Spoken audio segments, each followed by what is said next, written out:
Hello മച്ചന്മാരെ, നമ്മൾ തിരിച്ചു വന്നിരിക്കുന്നു. ഒരുപാട് നാളായി നമ്മൾ വീഡിയോ ഒക്കെ എടുത്തിട്ട് ഇന്ന് ഫ്രൂട്ട് സലാഡ് ഉണ്ടാക്കാൻ പോവാണ്.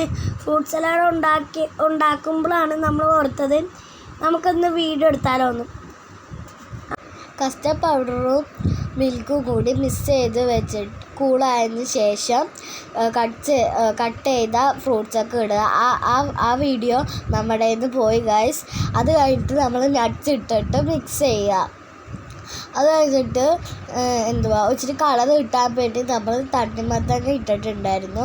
നമ്മുടെ കയ്യിലുള്ള ഫ്രൂട്ട്സൊക്കെ നമ്മൾ ഇടാം. ഞങ്ങളുടെ ഉള്ളായിരുന്ന ആപ്പിളും മാംഗോയും വാട്ടർമെലണും ഉണ്ടായിരുന്നു. അത് മൂന്നും ഞങ്ങൾ ഇട്ടിട്ടുണ്ടായിരുന്നു. അത് കഴിഞ്ഞിട്ട് ഒരു ബൗൾ എടുത്തിട്ട് ഐസ്ക്രീം ഇട്ട് അതിൻ്റെ മുകളിൽ നട്ട്സ് ഇട്ട് അതിൻ്റെ മുകളിൽ ഫ്രൂട്ട് സലാഡ് ഇട്ട് അങ്ങനെ ഓരോ ലെയർ വെക്കണം ഗൈസ്. എന്നിട്ട് ഞങ്ങൾ കഴിച്ചു. അടിപൊളിയാണ്. നിങ്ങൾ മസ്റ്റ് ട്രൈ ആണ് ഗൈസ്. ഓക്കെ, നെക്സ്റ്റ് വീഡിയോട്ട് കാണാം. Okay, bye, see you. ഞങ്ങൾ അടുത്ത വീഡിയോട്ട് വരുന്നതായിരിക്കും.